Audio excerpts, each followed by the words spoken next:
오늘은 출애굽기 6장 1절로 27절의 말씀을 살펴보겠습니다. 출애굽기 6장 1절로 27절의 말씀입니다. 먼저 1절에서 13절의 말씀을 같이 읽겠습니다.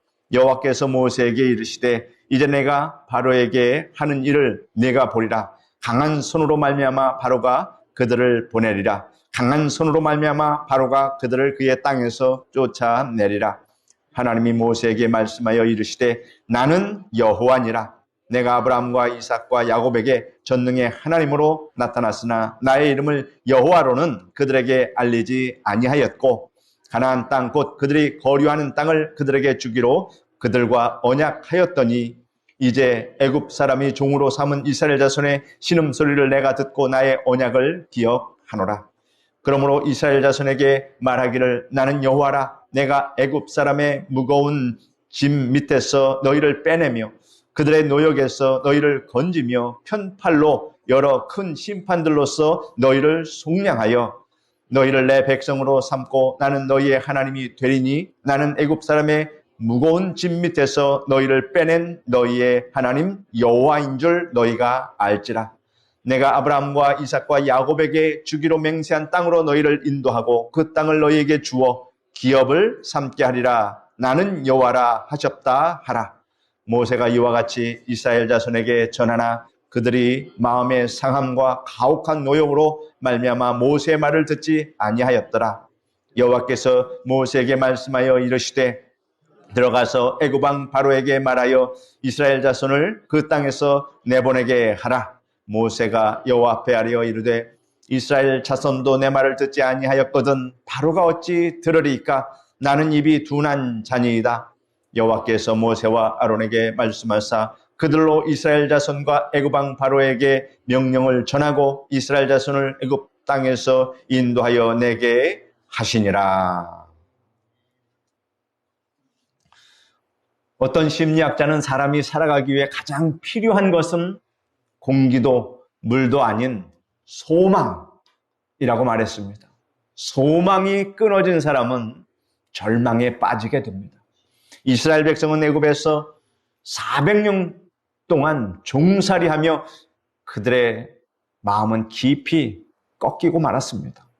오랜 세월, 이렇게 긴 세월 동안 노예 생활, 종살이하면 그 민족이 무슨 소망이 있겠습니까? 사는 것이 곧 지옥이다라고 하는 것입니다. 하나님의 약속이 현실에서는 너무도 멀게 느껴졌기에 그들은 소망을 완전히 잃어버렸습니다. 오늘 본문은 바로 이와 같은 절망의 순간 하나님께서 다시 한번 자신의 이름을 드러내시며 약속을 새롭게 확인시켜 주시는 장면입니다. 우리는 때로 기도해도 응답이 없는 것 같고 문제는 더 심각해질 때가 있습니다. 그때 하나님은 무엇을 말씀하실까요? 모세는 하나님으로부터 소명을 받고 애굽으로 갔지만 바로는 강팍해졌고 오히려 이스라엘 백성의 노역은 더 심해졌습니다. 백성들은 모세를 원망했고 모세는 하나님께 항의하듯이 그렇게 질문합니다. 주여, 어찌하여 이 백성을 학대하시나이까? 이 질문에 대한 하나님의 대답이 오늘 본문 출애굽기 6장입니다. 하나님은 다시 모세에게 말씀하십니다. 내가 바로에게 하는 일을 내가 보리라. 강한 손으로 말미암아 바로가 그들을 보내리라. 강한 손으로 말미암아 바로가 그들을 그의 땅에서 쫓아내리라 말씀하십니다. 하나님은 모세에게 자신의 이름을 다시 한번 말씀하십니다. 뭐라고 말씀하십니까? 나는 여호와니라. 히브리어 여호와는 야훼입니다. 스스로 존재하는 자라는 뜻입니다. 영원하고 변함없으시며 약속을 지키시는 하나님이라는 뜻입니다.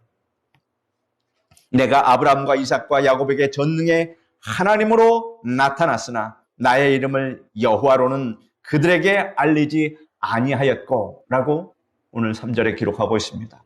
하나님은 아브라함과 이삭과 야곱에게 전능의 하나님 엘샤다이로 나타나셨지만 지금은 모세에게 여호와로 자신을 나타내고 있습니다.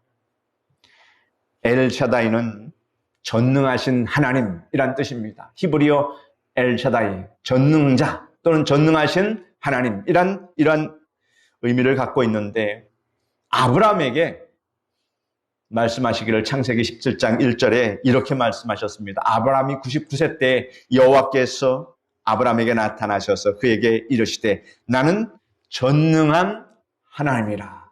자신을 전능한 하나님, 이렇게 나타내셨고, 또 이삭이 자기 아들 야곱을 외삼촌 집으로 보내면서 축복하고 당부하여 말할 때 창세기 28장 3절에 전능하신 하나님이 내게 복을 주시어 내가 생육하고 번성하게 하여 내가 여러 족속을 이루게 하시고 라고 축복하는 장면이 나옵니다.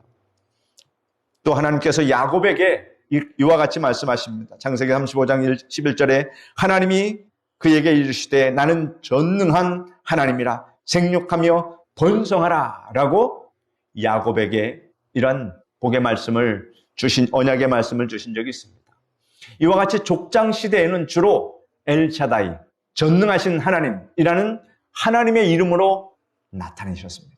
이것은 하나님께서 개인적인 보호와 번성의 약속을 주실 때 사용하신 하나님의 계시였습니다. 그런데 모세에게는 나는 여호와니라, 여호와, 야훼, 스스로 존재하며 영원하고 변함이 없으시며 약속을 지키시는 하나님이심을 친히 밝히신 것입니다. 400년 후에 애굽에서 있다가 출애굽할 것을 이미 예언해 놓으신 적이 있습니다. 그래서 여호와 하나님이라고 약속을 지키시는 하나님이라고 이렇게 모세에게 하나님의 그 속성을 계시하여 나타내 주신 것입니다. 이제까지 하신 약속을 이제는 이루시는 단계에 들어섰다라고 하는 것입니다. 하나님은 단지 말씀하시는 분이 아니라 실제로 그 약속을 지키시는 분임을 여러분 믿으시기를 바랍니다. 우리는 때때로 하나님의 침묵 속에 계실 때 오해할 때가 있습니다. 그러나 여호와 하나님은 약속을 반드시 지키시는 분이십니다. 하나님의 시간은 더딘 듯 하지만 결국은 때가 되면 완벽하게 하나님이 약속하신 대로 100% 그렇게 실천하시는 하나님. 그러므로 우리가 하나님을 믿는 것입니다.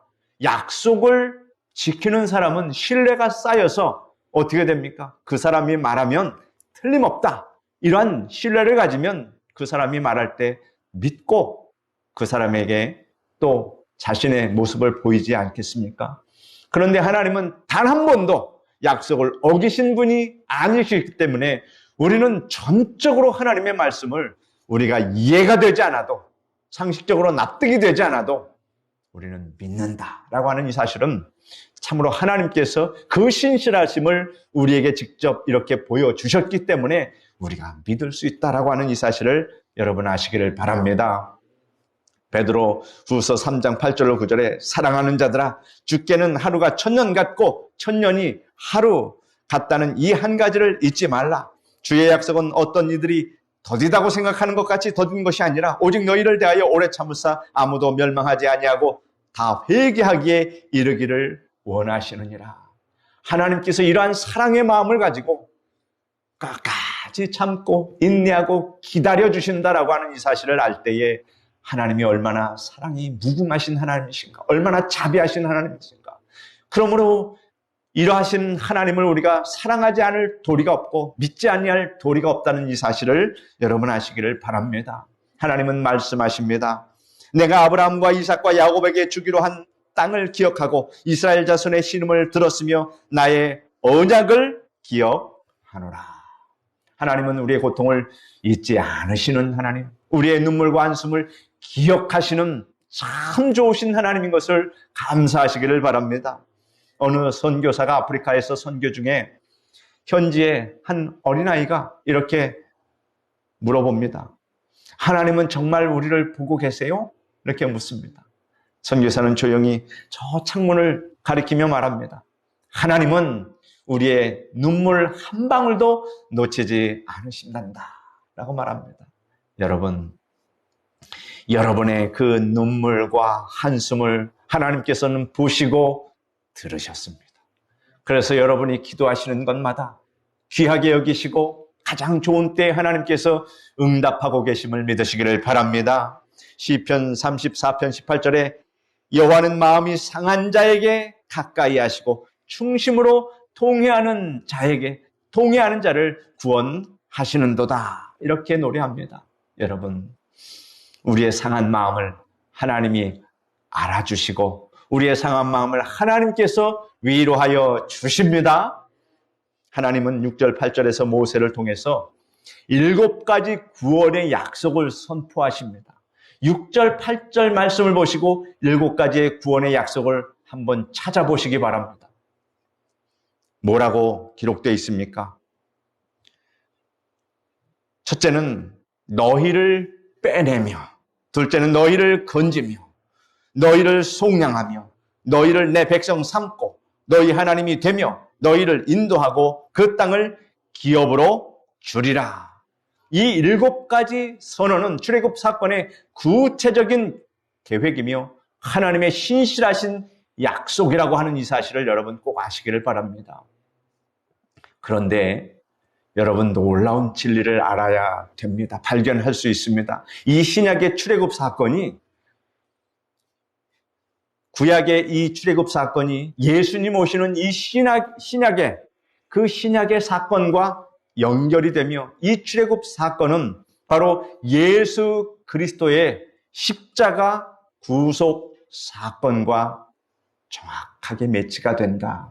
이 출애굽 이야기를 성경에 기록해 놓은 것은 바로 예수님의 십자가 구원을 우리에게 말씀해 주시기 위해서 이렇게 구약과 신약을 연결해 놓고 있다라고 하는 사실. 그러므로 우리가 구약의 말씀을 살펴볼 때 항상 예수님의 사역을 염두에 두고 구약의 말씀을 읽어가면 참으로 신령한 은혜를 얻는다라고 하는 사실입니다.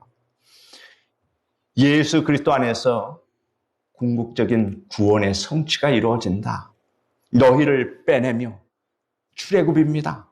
너희를 건지며 구원입니다. 홍해를 가르시고 홍해를 건너게 하시고, 그 홍해를 건넌다는 것은 세례를 말합니다. 구원을 말합니다. 죄사함을 말합니다. 죄사함을 얻게 하시고 너희를 내 백성 삼고 시내산에서 하나님께서 모세에게 언약을 주어서 어떻게 합니까?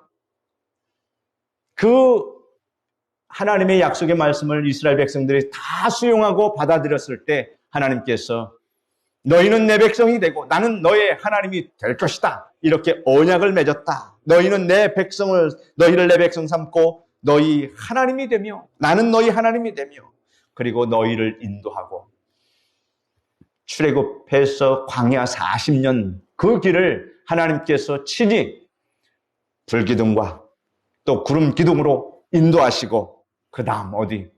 요단강을 건너서 가나안 땅. 그 가나안 땅은 바로 천국 새 예루살렘을 상징하는 것입니다. 그러니 예수 그리스도께서 우리를 죄에서 구원하시고 성령께서 우리의 인생을 인도하여 주시고 결국은 이렇게 하나님을 섬기다가 결국은 우리가 요단강을 건너서 새하늘과 새 땅, 주님께서 예비하신 천국에 들어간다라는 이 출애굽 사건과 지금 신약의 우리의 삶과는 뗄래야 뗄 수 없는 밀접한 관계가 있기 때문에 이 사건을 우리가 철저히 잘 공부하면 참으로 은혜가 넘친다라고 하는 이 사실을 여러분 아시기를 바랍니다. 베드로전서 2장 9절에 보면 너희는 택하신 족속이요 왕같은 제사장들이요 거룩한 나라요 그의 소유가 된 백성이니 하였습니다. 이러한 출애굽 사건, 예수 그리스도의 구속 사건이 결국은 나를 택하시고 왕같은 제사장으로 만들어주시고 거룩한 나라로 삼으시고 하나님의 소유된 백성으로 삼아주셨다라고 하는 이 언약의 성취가 바로 여러분을 통해서 이루어졌다라고 하는 사실을 여러분은 체감하시기를 바랍니다. 모세는 이 약속들을 백성에게 전합니다. 여러분, 제가 이 말씀을 여러분 전할 때 여러분은 다 아멘하고 할렐루야 하지 않겠습니까? 그런데 9절에 보면 이 백성들은 뭐라고 얘기합니까? 그들이 마음의 상함과 가혹한 노역으로 말미암아 모세의 말을 듣지 아니하였더라. 내가 지금 당장에 힘들어서 고난 가운데 있는데 하나님의 말씀이 귀에 안 들어온다, 그런 얘기입니다. 이는 오늘날 우리의 모습과 얼마나 다른지 생각해 볼 필요가 있습니다. 너무나 아프고 너무나 지쳐서 하나님의 말씀조차 귀에 들어오지 않을 때가 인생의 고난 가운데 있습니다. 폭풍 가운데 그럴 때 있습니다. 하나님의 말씀을 의심하고 온전한 믿음을 갖지 못할 때가 있었다라고 하는 것도 우리가 부인할 수 없습니다. 그래도 중요한 것은 하나님은 우리를 포기하지 않으십니다. 하나님은 온전하지 못한 우리를 오히려 불쌍히 여기시고 긍휼히 여겨주시며 사랑으로 대하여 주십니다. 그리고 믿음을 주시고 승리하게 해 주십니다. 왜냐하면 하나님이 택한 백성이기 때문에 버리지 아니하십니다. 우리의 믿음이 약할지라도 하나님의 구원의 능력은 우리의 능력이 연약한 것이지 하나님의 구원의 능력은 한계가 없음을 여러분 아시기를 바랍니다. 우리가 하나님께 민감하게 반응하지 못하더라도 하나님은 우리와 함께 하시고 우리를 돌봐주십니다.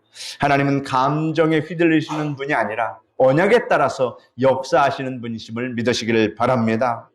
모세는 다시 낙심하여 말합니다. 뭐라고 말합니까? 이스라엘 자손도 내 말을 듣지 않았거든 바로가 어찌 들으리까? 나는 입이 둔한 자니이다.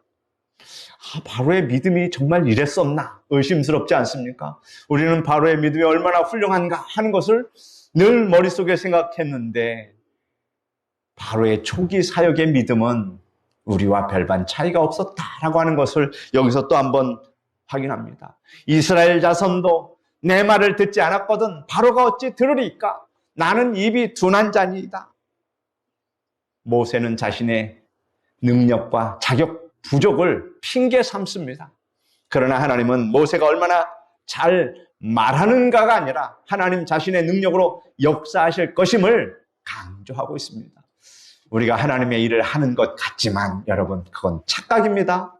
하나님의 일은 하나님의 능력으로 우리를 통해서 하나님께서 직접 하심을 아시기를 바랍니다. 우리 교회가 40년 동안 이렇게 이곳에 터를 내리고 40년의 세월을 지나갔는데 여러분이 애쓰고 힘쓴 것 압니다. 그러나 그 모든 것을 하나님께서 여러분을 통해서 행하셨음을 아시기를 바랍니다. 그러므로 우리의 공로는 내세울 것이 없습니다. 오직 하나님의 사랑과 은혜였습니다. 라는 이 찬송을 우리는 드려야 할 것입니다. 어떤 유명한 설교자가 말을 더듬는 사람이었습니다.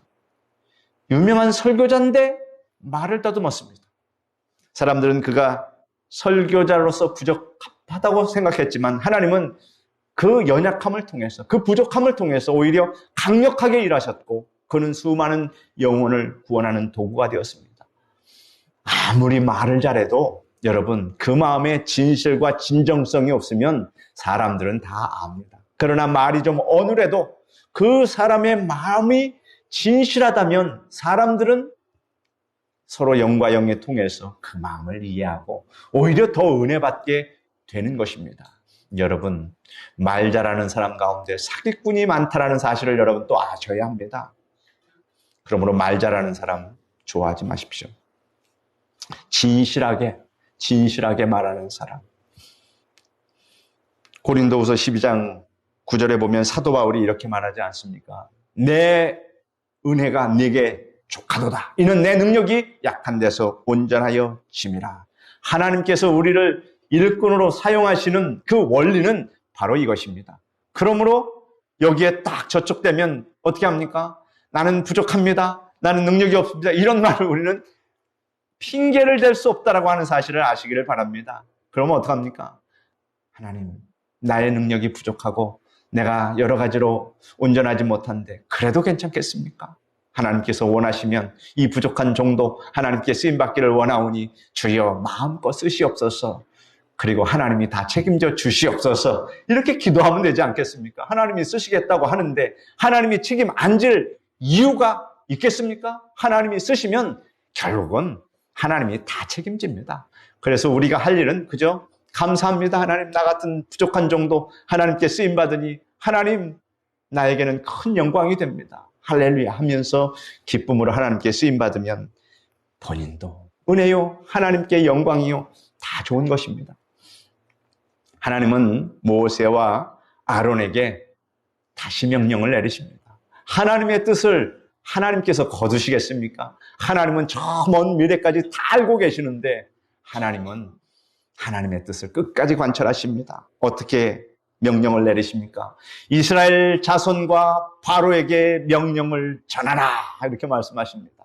그러므로 여러분, 우리가 하나님의 뜻을 되돌리려고 그런 노력은 하지 마시기를 바랍니다. 하나님이 한번 말씀하셨으면 그것은 무슨 일이 있어도 하나님이 이루신다 생각하고 그 말씀을 어떻게 우리가 순종해서 그 말씀을 따를 것인가, 이 방법을 생각하는 것이 오히려 지혜로운 사람입니다. 하나님은 우리의 실패도 불구하고 다시 사명을 주십니다. 사랑하는 성도 여러분, 실패는 끝이 아니라 사명의 재출발점임을 아시기를 바랍니다. 하나님이 주신 이름, 하나님의 이름, 나는 여호와라는 이 선언은 오늘 우리에게도 동일하게 유효합니다. 나는 여호와이니라. 여호와, 야훼, 스스로 존재하는 자, 영원하고 변함이 없으시며 약속을 반드시 지키시는 하나님, 여호와 하나님이 나의 하나님이심을 믿으시기를 바랍니다. 오늘 우리 삶에도 여전히 절망과 고통이 있습니다. 그러나 하나님은 말씀하십니다. 나는 여호와라. 너를 잊지 않았고 너의 기도를 듣고 있으며 나의 언약을 반드시 이루리라 말씀하십니다. 그 하나님의 언약을 붙들며 다시 일어서는 성도가 되시기를 간절히 바랍니다. 14절에서 27절에서는 모세와 아론의 조상 계보를 밝히고 있습니다. 이스라엘의 장자가 누굽니까? 르벤. 둘째가 누굽니까? 시몬. 그 다음에 셋째가 바로 레위입니다. 넷째는 유다입니다. 그런데 이 계보를 밝힐 때 이 레위까지만 딱 하면서 그 레위의 후손들을 이야기합니다. 넷째 유다는 그냥 넘어갑니다. 밝히지 않습니다. 왜냐하면 모세와 아론은 이 셋째 레위 지파의 계보를 따라서 나오고 있다라고 하는 것을 설명하기 위해서 레위 지파에 대해서 쭉 이야기합니다. 레위의 세 아들이 있습니다. 레위는 야곱의 셋째 아들이라고 그랬습니다. 레위의 세 아들이 있었는데 게르손, 고핫, 무라리. 이 세 아들을 통해서 레위 지파가 세 분파로 이제 나뉘어집니다. 각각 성막의 섬김을 맡게 됩니다. 여기서 제사장 직분도 나오게 되고 주의 성막에서 일하는 그러한 아주 영광스러운 직분을 얻게 됩니다. 이 중에서 고핫의 아들 중에 아므람이 등장하고 그는 요게벳과 결혼하여서 아론과 모세를 낳습니다. 즉 모세와 아론은 레위 지파 중 고핫 자손이며 아므람의 아들들입니다. 또 형 아론은 엘리세바와 결혼하여서 나답, 아비후, 엘르아살, 이다말을 낳습니다. 이들은 훗날 제사장 직분을 이어가는 그런 가문이 됩니다. 하나님은 사람을 준비시킬 때 가정과 혈통, 세대 간의 흐름을 사용하십니다. 모세와 아론은 단순히 우연히 쓰임 받은 자가 아니라 하나님의 언약과 계획 안에서 하나님의 택하신 종이라는 사실이었습니다. 레위 지파는 훗날 성막 봉사와 제사장 직분을 감당하는 그러한 거룩한 지파로 구별됩니다. 우리 사랑하는 성도 여러분, 여러분 또한 우연히 하나님께 택함받고 주의 종으로 쓰여지는 것이 아니라 하나님의 계획과 뜻으로 택함받은 주의 종이라는 사실을 여러분 믿으시기를 바랍니다. 그래서 모세와 아론과 같이 하나님께 더욱 훌륭하게 쓰임 받으시기를 축원드립니다. 기도하겠습니다. 거룩하신 하나님 감사합니다. 이렇게 하나님의 말씀을 우리가 상고하면서 참으로 많은 진리를 깨닫게 하시고 이 구약의 출애굽의 말씀이 신약의 예수님의 그 십자가 구속 사건과 어떻게 연결되며 또한 그 하나님의 계획하신 언약의 그 하나님 철저히 모든 것을 이루시는 하나님의 그 뜻을 우리가 깨닫게 하여 주시니 감사합니다. 그러므로 하나님, 우리가 말씀을 상고할 때 그냥 보는 것이 아니라 하나님의 그 깊으신 뜻을 헤아리면서 상고할 때에 하나님 우리에게 큰 은혜가 되며 또한 이 세상에서 우리가 어떠한 마음의 자세로 하나님의 말씀을 대하고 우리의 삶을 살아가야 할지도 깨닫게 하여 주시니 감사합니다. 이 깨달은 말씀 가지고 하나님의 거룩한 백성답게 살아갈 수 있도록 도와주시옵소서. 예수님의 이름으로 기도드립니다. 아멘.